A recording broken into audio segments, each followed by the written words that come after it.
Olá pessoal, começando mais um Talking DI e hoje nós estamos com o Natan Moreira, coordenador geral aqui do Procon de Chapecó. A gente vai conversar um pouquinho sobre as principais dúvidas dos consumidores, né? E alguns casos que a gente vai comentar também. Muito obrigada por ter vindo, Natan, a gente agradece muito a sua presença. Poderia se apresentar um pouquinho pra gente? Claro. Bom dia, Heloísa, a todos também que acompanham, que assistem ou que vão fazer a leitura aqui do Diário do Iguaçu, esse importante meio de comunicação que sempre traz uma notícia de primeira mão, né, para o chapecoense e também, é claro, para os moradores dos municípios aqui adjacentes. Feliz de estar aqui com vocês. Eu me chamo Natan Moreira, como tu bem disse, sou o coordenador geral aqui do Procon de Chapecó, o órgão de defesa do consumidor. Legal! Bom, a gente tá aí numa semana significativa, né, para o consumidor, então a gente vai conversar primeiro quais são as principais reclamações que chegam ao Procon aqui de Chapecó. Sim, claro. Antes de mais nada, explicar a função do Procon. O Procon é um órgão que defende o consumidor, né, um órgão já constituído junto à Constituição Federal Brasileira.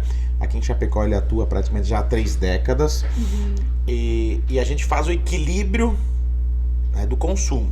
Ou seja, a gente defende o consumidor, mas a gente busca também fazer esse equilíbrio junto ao fornecedor, ou seja, ao empresário, né, a quem fornece um produto ou serviço. Então, no lado nós temos o consumidor, o cliente, que exatamente essa semana é uma semana alusiva ao dia do cliente, e do outro lado nós temos quem vende. Isso tudo é uma relação consumerista, assim denominada.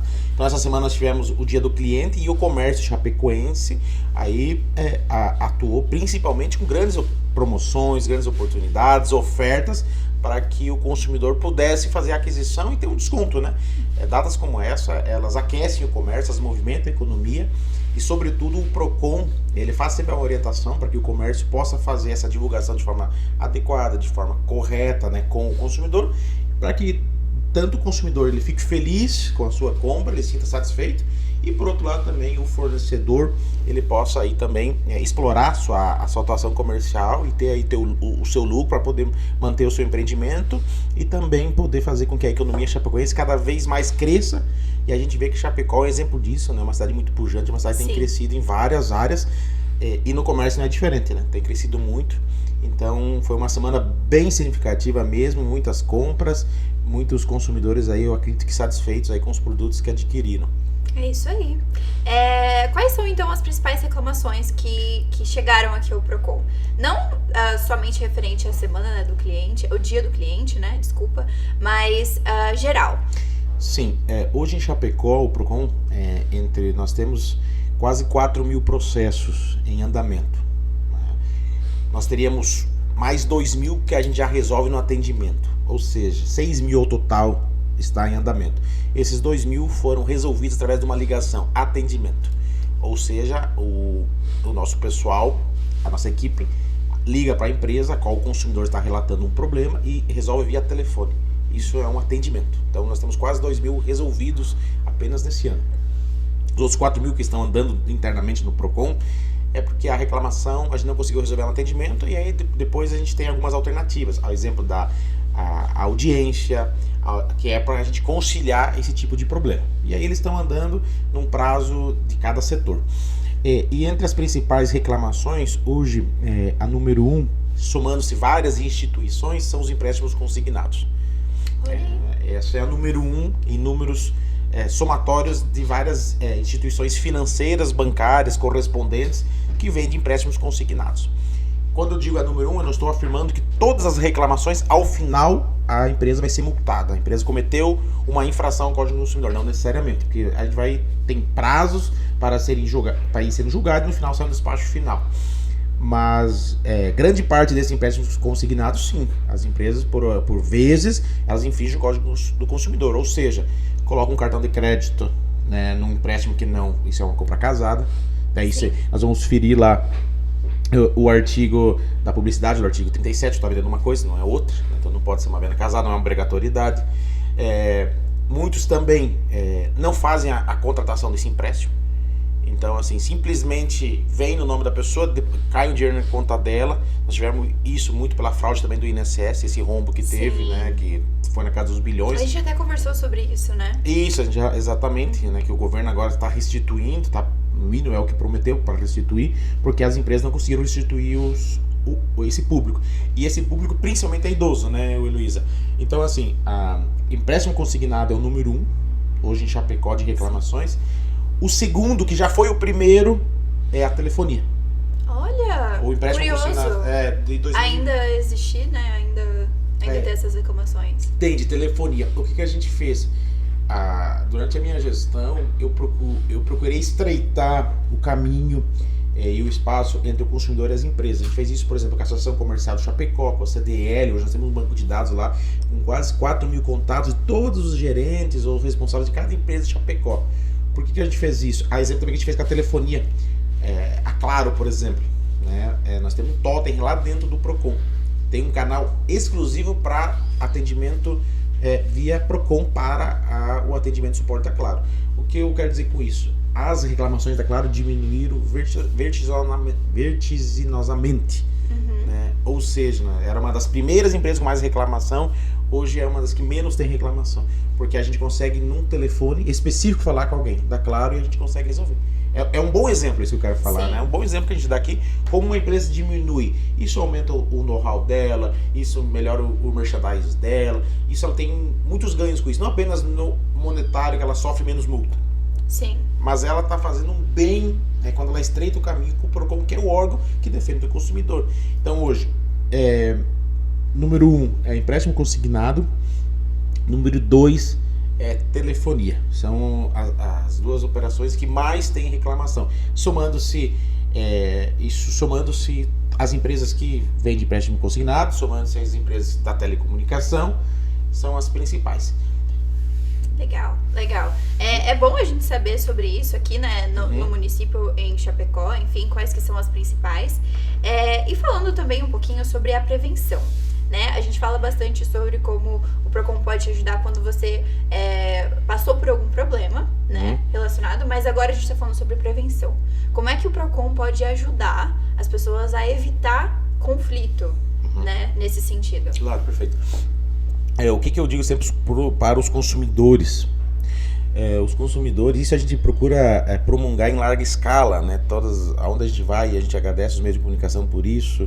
Aonde a gente pode, a gente sempre está usando esses canais para dizer o seguinte: às vezes tu tem uma relação de consumo de um cliente, um consumidor, né? Que ele tem anos e anos de relação com uma empresa. Aí ali comprou um item lá, vamos dizer agora, o próximo Dia das Crianças, que vem por aí, né, em outubro, né, que vai ter uma compra mais massiva no produto infantil. Comprei lá uma boneca, né, lá pra minha filha, a minha afilhada, enfim. Aí ela veio com defeito.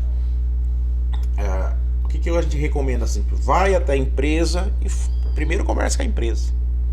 Por quê? Porque às vezes tem uma relação de muito tempo, né, com aquela empresa, com o comércio, e aí, por que vir lá no Procon já de imediato? Tu pode primeiro conversar com a empresa. Porque muitas empresas de Chapecó, porque eu sei disso, porque eu converso com as empresas todo dia. Com certeza. O órgão defende o consumidor, sim, mas eu tenho conversa com empresários todo dia, né? E o que acontece? O empresário quer resolver. Vamos lá pegar o artigo, por exemplo, 18. O artigo 18 do consumidor é exatamente: comprei um produto com defeito. Ou o defeito apresentou, né, no decorrer do uso, ou é um oculto, que eu não vi quando eu comprei. O empresário, que o Código do Consumidor diz, ele tem 30 dias para fazer a troca daquele produto. Ele tem 30 dias. Se efetuou a troca, tudo certo. Natan, eu não consigo fazer a troca desse produto, eu não tenho mais ele. Era uma única boneca, não tem outra. Um produto de características similar, né, parecido, que o consumidor aceite. Mudou a cor, mudou a roupinha da boneca, enfim, tudo certo. Não tenho, Natan, mais um produto igual. Devolve o dinheiro, ressarcimento. Em 30 dias, eu tenho 30 dias. Se eu não conseguir resolver isso, eu faço ou a troca do produto ou a devolução. Tá tudo certo. A empresa cumpriu o Código do Consumidor e o consumidor teve o seu dano reparado. Se o consumidor ir lá direto da empresa, provavelmente que a empresa não vai se esquivar disso. Agora sim, empresas que não têm uma boa fé, que não estão agindo, não estão respeitando o código, ou por falta de informação, que pode ser sim, às vezes não conhece, o Código não é um código grande, mais de 100 artigos, né? Às vezes pode não ter a informação correta, a empresa precisa também fica à disposição das empresas para tirar dúvidas, e tem inúmeras empresas de Chapecó, a gente reúne muitos setores. Eu já fiz reuniões aqui, por exemplo, com as escolas, como que compra o material escolar no início do ano. Por exemplo, uma dúvida muito grande das escolas. Eu sou diretor de uma escola particular. todo início de ano tem os materiais. Os pais são obrigados a comprar os materiais para a escola, para dar o dinheiro para a escola comprar. É uma opção, não pode ser uma obrigatoriedade. Tem que dar 2 opções para os pais.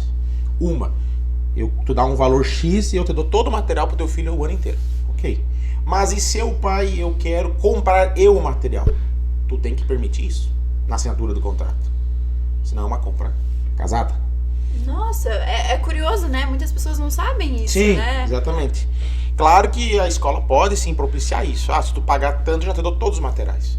Né? Claro. Mas também ela tem que deixar a opção, seu pai não quer fazer dessa forma. Então, algumas escolas tinham dúvida nisso. Nós fizemos uma reunião com todas as escolas juntos para poder definir e esclarecer isso. Uma forma de evitar, né? Isso, porque eu não quero abrir toda hora reclamações. Se eu puder evitar na conscientização tanto do fornecedor quanto também do consumidor, é melhor, porque eu quero a resolutividade. Com certeza. E por muitas vezes, além da questão econômica, tu tem um afeto envolvido, emocional envolvido, porque a relação interpessoal do consumidor com a empresa, por muitas vezes, se torna uma relação também amistosa. Ou seja, pessoas que têm uma ligação. E aí um processo administrativo meio que não quebra, né, esse vínculo, né? E o que menos a gente quer é isso, né? A gente quer ver as pessoas satisfeitas. Então, a ideia é essa, né? Em resumo, é que o consumidor primeiro busca a empresa, conversa com a empresa, um produto apresentou defeitos, pode tocar ele para mim? Aí, caso isso não ocorra mesmo de fato, aí sim a gente orienta o consumidor a vir até o PROCON para nós tomar nossas medidas. É isso aí. Então, se não houver jeito, aí entra com o PROCON. Daí entra com o PROCON, o PROCON tem que fazer a parte dele, né? Isso aí, é isso aí, é verdade. Bom, você falou um pouquinho sobre esse caso, essa curiosidade, né? Pra mim é uma curiosidade, eu não sabia que os pais não eram obrigados a fornecer o valor pra escola. Tem outros casos que o consumidor não sabe do seu direito, que é uma curiosidade que muitas pessoas aí não sabem? Tem. Vamos lá, vamos dizer alguns assim, mais acontece, mais corriqueiros. A lei do arrependimento, artigo 49. Esse é comprei algo fora do estabelecimento, ou seja, a internet, é o maior exemplo disso. Comprei, né, chegou o produto na minha casa, não gostei do produto. Não era o que eu esperava, eu tenho 7 dias para fazer a devolução.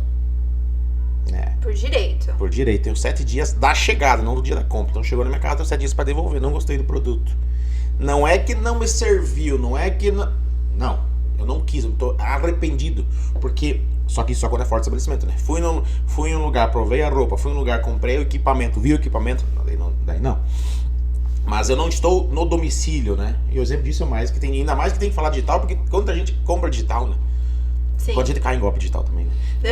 Vamos falar também que tem muitas e muitas situações, e eu digo infelizmente porque a gente sabe quanto é trabalhoso tu ganhar dinheiro e quanto é danoso quando tu perde o dinheiro. E tem muitas pessoas, obviamente que isso a gente devido à LGPD, né, a lei do sigilo, a gente sempre trabalha em sigilo, até para não expor pessoas, mas assim, posso garantir para vocês que são muitas e muitas pessoas diariamente caindo em golpe de milhares, né?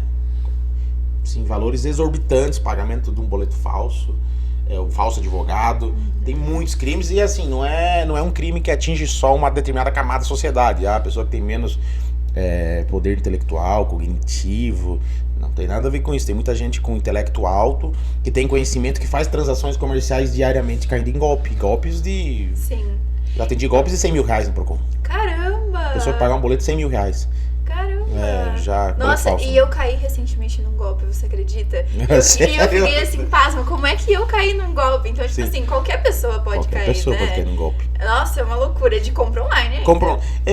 As lojas falsas, hoje cada vez mais, os criminosos, tu tem lá uma loja de referência de roupa, por exemplo, de vestuário. Eles plagiam praticamente um site daquela nome daquela loja. Tem todas as logos, né? Tudo As logos certinho. embaixo, daí eles colocam o que mais eu vejo que as pessoas porque todos nós somos influenciados um pouco, né, em uma parte e outra. Sim. As pessoas acabam dando as opiniões, né, de quem comprou, né? Pô, todo mundo fala que comprou bem, que o produto é bom, chegou rápido, e aquilo vai induzindo a gente a fazer a compra. Isso é muito comum. E hoje, como tem muito site, é difícil na verdade, que não caiu, né, até hoje, né? Todo mundo já comprou alguma coisa que nunca chegou em casa, né? Nossa, sim. Então a gente tem algumas recomendações sempre, né? Olhar o site, a hora que vai pagar o Pix ou o boleto, sempre olhar o CNPJ, se confere com o CNPJ. Nos casos das online, a gente orienta muito a entrar no Reclame Aqui, por exemplo. E dar uma olhada sem muita reclamação, porque tem muita gente que... Geralmente a gente não somos o primeiro a cair, né? A gente teve alguém que caiu, né? Então, infelizmente. Sim. E daí a gente olha por ali. Quando a pessoa vai pagar, no caso, hoje o falso advogado, todo mundo quase tem alguma coisa, talvez relacionada com a justiça, uma ação, alguma coisa. E às vezes a pessoa está anos esperando para receber aquilo. Aí o que acontece? Os criminosos têm acesso, né? Informação, né? Às vezes, e eles pegam essa informação, que a pessoa tem uma ação, e às vezes não está em segredo de justiça, muitas dessas ações. E eles veem quem é um advogado que está cuidando daquela causa. E a pessoa geralmente ela tem confiança no advogado, tanto que ela levou uma causa para o advogado. Né? Sim. Então, assim, eles pegam a logo do advogado e criam um WhatsApp. O advogado é de tal estado da federação, já pega o DDD, né? Pega a foto do WhatsApp do advogado que ele tem. Às vezes pega a foto do Google, tá, Instagram e coisa assim, Facebook, e cria um WhatsApp com a logo do advogado, do escritório, tudo igual. E deixa, tu tem uma ação assim, ele pega um número do processo lá no site que está dentro do Poder Judiciário. Fala o seguinte, tu ganhou o valor X, só que para tu ganhar tanto, tu tem que pagar um valor. E às vezes a pessoa meio que se empolga, né? Porque o dinheiro faz bem, a gente se emociona às vezes quando vê. Ainda mais se é bastante, porque é uma causa de muito tempo, aí tem os honorários, quando vê, pô, tu tem 100 mil. Por exemplo, os casos que eu já peguei um deles, né, tantos. Peguei 100 mil, mas tu tem que depositar 10%, ou seja, 10 mil para poder retirar os 100. Esse caso do falso advogado acontece muito, né? Então sempre tem que cuidar, como também cuidar para passar senhas de cartão, tem que cuidar muito. Sim. É algo muito pessoal, né? Então, assim, o arrependimento é um exemplo muito claro disso, que acontece muito. Uma outra situação que acontece bastante também, mas isso não está no Código do Consumidor, quero deixar muito claro, isso é uma lei de Santa Catarina, do Estado, a Assembleia Legislativa fez. E o governador em questão na época promulgou essa lei. Se você ir num supermercado e tu pegar um produto, e tu encontrar um produto vencido com a data expirada de uso, tu tem o direito de levar um outro produto de forma gratuita. Mas isso não está no Código do Consumidor. O Código do Consumidor é nacional, né? Uma lei federal. E, claro, a aplicabilidade dele, a estrutura do PROCON de Chapecó é municipal. Nós organizamos aqui quantos fiscais temos, quantos técnicos, essa é a nossa logística, né? Mas essa lei é do Estado e garante isso. Então isso é válido em Santa Catarina. Sim. Então isso é que às vezes o consumidor não sabe, mas é um direito que ele tem. Sim. Cara, não é pra sair por aí ter um programa produto vencido, né, gente? E querer levar tudo, não. É um só e é isso. E é isso, né? E não é produto, tá com defeito, eu levar outro. Não é isso. É produto que tá vencido na data. Isso. E tá exposto ali, né? Isso aí. E caso aconteça isso e o estabelecimento não queira fazer, o PROCON está, e o nosso setor de fiscalização, que inclusive tem poder de polícia. Claro que isso não é uma questão criminal, isso é uma questão de consumo, né? Mas tem as penalidades que o estabelecimento vai incorrer dentro do Código do Consumidor. Sim. Então ele pode fazer denúncia, né? Bem legal. A gente até fez uma matéria sobre isso, inclusive aqui no Diário do Iguaçu. É uma coisa que muitas pessoas não sabem, né? A gente conversou ali com algumas pessoas que falaram sobre, enfim. Mas é uma coisa bem legal. É algo bem legal para o consumidor, né? Que às vezes pode ser, enfim, prejudicado por conta de um produto fora da validade, né? Falando um pouquinho sobre um caso específico. E aqui a gente vai entrar num tópico um pouquinho sensível, né? Que foi, então, o caso que a gente tinha noticiado na semana passada sobre móveis planejados. E aí a empresa, né, a pessoa que fez ali a compra, falou que a empresa não tinha cumprido o seu papel. E aí uma das portas caiu em cima de uma criança, né? E aí, enfim, prejudicou a criança. Aparentemente a criança teve o fêmur quebrado. Enfim, e esse caso foi relatado a gente por um leitor, né, do jornal. Nesse caso, como é que o PROCON pode ajudar? Ou como o PROCON, enfim, não tem como tocar nesse caso em específico? Sim. Primeiro, claro, é uma relação de consumo sim, porque é uma compra que foi efetuada, né? O artigo 12 do Código do Consumidor, ele fala das obrigações, né, da responsabilidade do fabricante. Fabricante e de quem instala. Nesse caso aí, provavelmente também tem a instalação desses, além da fábrica, tem também a questão da instalação, né? Então a empresa ela tem que atender algumas responsabilidades, e isso se dá antes da venda, que quando está comercializando, como vai ser essa venda, ou seja, passar o valor correto, o que vai ser entregue, as características do produto, isso tem que estar claro para o consumidor. Aí vai para vai para compra. Aí fez a compra, tem a instalação dos equipamentos, né? Enfim, aí no caso, parte moveleira. E depois tem o pós-venda, que é a dita garantia. Sim. Que aí, no caso, tem o artigo 26 que trata sobre isso. O que o artigo 26 fala do Código do Consumidor? Nesse caso, já faz alguns dias dessa ocorrência. Eu também tomei conhecimento, inclusive aqui pelo Diário do Iguaçu. O que o Código do Consumidor fala? Tu tem um prazo para reclamação de 30 dias para bens não duráveis. 30 dias. O que é bens não duráveis? Bens alimentícios, bens perecíveis, exemplo, né? E para bens duráveis, que no caso entra essa parte de imóveis, utensílios, equipamentos, tem 90 dias a partir do vício ou do defeito, seja ele visível ou oculto. Quando eu falo oculto, é aquilo que tu comprou e tu não viu, tu não consegue Sim. perceber. Né? Comprei um móvel e eu não percebi, não consegui identificar que ele tem um problema na composição da madeira, por exemplo. Sei lá, que ela é de má qualidade, por exemplo, não consigo identificar isso na hora. Né? Então, assim, isso é uma característica do produto. Então, tu tem 90 dias para fazer essa reclamação. Então, sim, esse consumidor, no caso, que se sentiu lesado, ele tem ainda prazo para procurar o PROCON, fazer o seu relato, né, apresentar as suas evidências, né, mais conhecido como as provas. Sim. E a empresa será, no caso, se esse consumidor procurasse o PROCON, né, o PROCON é um órgão que fica à disposição do consumidor quando ele se sentir lesado. Né? E aí, claro, durante o processo, a empresa também, o Brasil, no sistema democrático de direito, ele tem sempre a ampla defesa, que é preconizado pelo contraditório. Como o consumidor apresenta suas provas, a empresa tem a oportunidade também de se defender. Sim. E apresentar suas respostas, né, à demanda do consumidor. Então, sim, tem tempo hábil para fazer essa reclamação, né, caso esse consumidor julgue necessário. Sim. E aí depois o PROCON tomaria as medidas internas de ouvir também a parte da empresa para depois encaminhar o processo até o seu despacho final. Né? Legal. Nesse caso, o PROCON poderia colocar a empresa no sentido de danos morais também? Ou seria uma parte mais a parte da advocacia, né, e não do PROCON? Danos morais é ajuizado judicialmente, não pelo PROCON. O PROCON é um órgão administrativo. Algumas coisas não acontecem no PROCON e eu vejo que às vezes o consumidor, o cidadão, ele fica até frustrado. Sim. Porque ele pensa em, eu tinha uma ação lá, eu queria ganhar meu dano moral, porque o cara prejudicou a minha moral. Me caluniou ou difamou, né? Uhum. A calúnia é quando... A diferença, né? A calúnia é quando tem um dano moral. Uhum. Eu falo de uma pessoa, um ato que ela fez, mas esse ato não é cível, não é criminal. Aí eu falo que o fulano mentiu lá. O fulano tá falando mal de mim. Isso é uma calúnia. Falando que não pago conta, por exemplo. A difamação é quando eu tô falando que aquela pessoa cometeu um crime. Falando tal, matou alguém. É um homicídio. Isso que é esse caso, né? Eu tô falando que a pessoa isso é uma difamação. Então isso incorre nas morais, exatamente. O PROCON, a gente não faz essa ajuição de valor do dano moral. Nem para danos físicos. Nem para danos físicos, porque nós não temos um perito para isso. A inversão do ônus da prova, que é o que o judiciário faz, o que é isso? O juiz, através, né, das suas sentenças, ele ordena.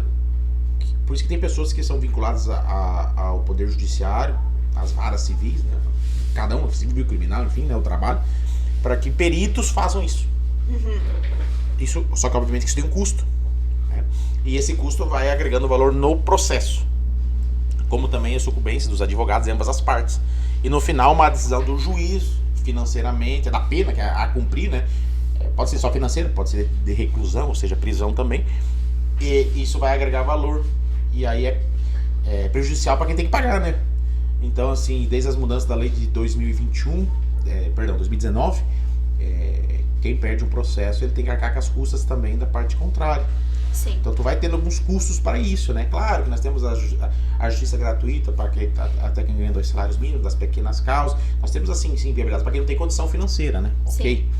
Mas num caso que nem esse, por exemplo, não vai adentrar nessa esfera, vai ter que ser mesmo no Poder Judiciário. Sim. Só para tirar uma dúvida, o PROCON ele pode enviar para outros órgãos, algum caso, por exemplo, para o Ministério Público? Baita pergunta, muito boa pergunta, Luiz. Sim, já tive vários casos. O que acontece? O PROCON, o processo do PROCON, ele é exatamente, talvez os meios sejam diferentes, assim, do formato do judiciário, mas a gente segue o rito do judiciário. Até porque a gente não quer incorrer numa nulidade do processo. A gente quer fazer o processo como ele tem que ser feito. O AR que a empresa recebe, que ela foi notificada, está dizendo que a empresa está ciente. Né? Porque às vezes um processo ele pode ser nulo só para uma empresa, só para nós não ter como comprovar que a empresa soube da reclamação, entende? Por isso que as pessoas recebem uma notificação. Por que o oficial de justiça vai até a tua casa?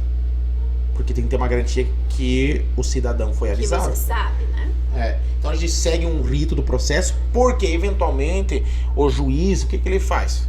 Ele manda no canal, né? Ele manda eu quero saber se no PROCON tem o processo envolvendo a tal parte. Ou eu tenho um processo pronto lá, que quem sabe já está 6 meses, 8 meses, 1 ano lá rodando. Eu tenho provas lá, eu tenho os ARs que as pessoas foram notificadas, eu tenho defesa, eu tenho tudo lá já. Partes ouvidas, porque nós temos audiência também. E para que o juiz vai daqui a pouco fazer todo o mesmo processo? Ele pega aquilo lá que já tem, às vezes até para ajudar o consumidor, inclusive, mas o consumidor perde as provas, inclusive. Sim. Ele foi no PROCON, ele abriu, daí ele foi no juiz, porque ele quer também ganhar dano moral, ele perdeu. Vamos dizer que ele perde as provas nesse tempo aí. Tinha gravação, tinha vídeos, tinha voz, por exemplo, ele perca isso no decorrer do caminho. Nós temos lá. Então daqui a pouco às vezes o juiz pede para nós. Legal. Isso, e daí a gente passa pro juiz, isso aí encurta o caminho, vai facilitar para o consumidor. Como também se for para a empresa também. Processo mais rápido também. Isso, né? E eu acredito também mais justo, porque independente de quem for o exitoso nisso, a gente entende a justiça que ela tem o equilíbrio e que no final uma decisão é para ser assertiva. Isso aí. Eu espero que saia no final, se for justo, dando moral, que a pessoa receba, como se não receba, né? Sim. Então é isso, o PROCON ele tem, ao mesmo tempo que ele é administrativo, que é a função dele, mas ele também pode cooperar para o judiciário. Legal, bacana a gente saber isso. Eu acho que pra gente finalizar, então, essa conversa, que foi longa, que tem vários casos. Quando a gente fala sobre PROCON, sempre tem muitos casos pra gente conversar sobre, né? Mas, pra gente finalizar, então, falando um pouquinho sobre o dia do cliente, né? Que a gente já tinha falado um pouquinho. Só pra gente finalizar, quais que são as principais dicas que o PROCON fala pro cliente, né? Nesse dia específico, nessa semana, né? Que daí vem vários descontos, enfim. Quais que seriam as principais dicas? Claro, perfeito. Acho que são duas bem importantes. Uma que é direcionada até mesmo ao fornecedor, que a gente procura fazer isso junto às empresas. As propagandas têm que ser claras, não pode ter propaganda enganosa. Isso vai incorrer no artigo 37. O que eu quero dizer com isso? Produto exposto tem que ter preço. Então a empresa tem que fazer isso. Um produto está ali, ele tem que ter o preço. É uma promoção, o desconto é 50% uma peça é 50, 2 peças 70. Quais os tamanhos das peças? A promoção se dá uma camisa por, só um exemplo, uma camisa por 100, 2 por 150, ou seja, a segunda sai por 50%. Mas é todos os tamanhos? Não, só do PM ou G, tamanhos extras não, tu tem que colocar isso visível e claro. Vou abastecer meu carro. Tá lá, gasolina comum, já acaba nem olhando, né, quanto que tá, né? Já manda, abastece, não vai, mas tá lá, deve estar uns 5,60, vou dar só um exemplo, né? A 5,60, eu chego lá na hora, mando abastecer na hora de pagar, mas 5,60 só se tu for cashback, só se for cliente do posto. Não. Então, no anúncio tu tem que colocar que é 5,60 para quem é cliente. O preço normal é 5,70. Esse tipo de informação, porque é uma propaganda enganosa. Então, de um lado nós temos as empresas que têm que seguir a lei para o consumidor não ser enganado. Então, o consumidor tem que ficar atento a isso. Também, né? Infelizmente, se a empresa não está no padrão, ele tem que ficar atento a isso. E uma coisa que é importante o consumidor, que daí é no artigo 39, que é sobre a venda casada ou abusiva. Abusiva é preço. Gente, o artigo 5º da Constituição fala do livre comércio. Então, a operação comercial de cada um é diferente. Custa diferente, porque às vezes um compra em menor e outro em mais escala, então tem preços diferentes. Então, o consumidor tem que cuidar quando a oferta é muito tentadora. Todo mundo está fazendo ali algo a 90, 100 reais e eu achei lá por 50. Não tem milagre, né, na operação. Isso é muito difícil. Talvez então o que muda é a qualidade, a característica do produto. Aí consegue fazer algo mais barato, né? Então o consumidor tem que ficar atento nessas épocas de promoção, principalmente na internet, porque o algoritmo da internet, né, agora que é a IA também, ele trabalha muito na nossa percepção cognitiva, ou seja, eu pesquiso algo e começa a vir uma enxurrada de coisas para mim. Eu tô vendo um iPhone, começa a vir iPhone. E daqui a pouco começa a aparecer pessoas que têm iPhone, daí eu começo a pensar, pô, mas todo mundo é inteligente, porque eu também sou, porque eu tenho que usar o iPhone para ser. Então quer dizer que ele trabalha com perfis, né? Sim. E a gente precisa, por muitas vezes, de aceitação, a compra comercial. Sim. Outras pessoas estão fazendo a mesma coisa que eu, então eu tô mais ou menos na moda, né? Então, Sim. a gente tem que cuidar muito com isso, as promoções que a internet nos traz, sites, tem que desconfiar. Site é diferente, essa forma de pagamento é diferente. Se eu vou imprimir e vou pagar o boleto não bate com o nome da empresa, é de telefone para compra de aparelho e o CNPJ sai com material esportivo. Não dá. Então, o Pix conferir o CNPJ. Conferir sempre o CNPJ via boleto com o CNPJ da empresa. Ou se for o Pix também. Porque isso tem que ser igual, né? Entrou em site.com.br. Porque é site brasileiro, né? Isso aí. Então, essas coisas o consumidor tem que ficar atento, né? E cuidar. Preço, principalmente. A venda casada é uma opção, por exemplo, é uma opção a garantia estendida, por exemplo. Como uma produto que tem a empresa pode dar uma opção de você adquirir a garantia, mas isso não é uma obrigatoriedade. Entendi. Então, venda casada fere o Código do Consumidor. Então fica aí, né, a dica pro pessoal que tá aí, né, com esses vários descontos na internet, principalmente. Tô falando até do meu caso, mas enfim. Muito obrigada, Natan, por ter vindo aqui hoje. O Diário do Iguaçu agradece a sua presença. E a gente fica de portas abertas aí pra quando você quiser vir conversar com a gente. Então tá. Obrigado, Elisa. Obrigado, pessoal do Diário do Iguaçu. Procon de Chapecó, sempre à disposição do cidadão chapecoense. Muito obrigada. Obrigado. Bom, pessoal, esse foi mais um Talking Daí. Para mais vídeos como esse, acesse nosso Instagram e o nosso canal no YouTube. Muito obrigada.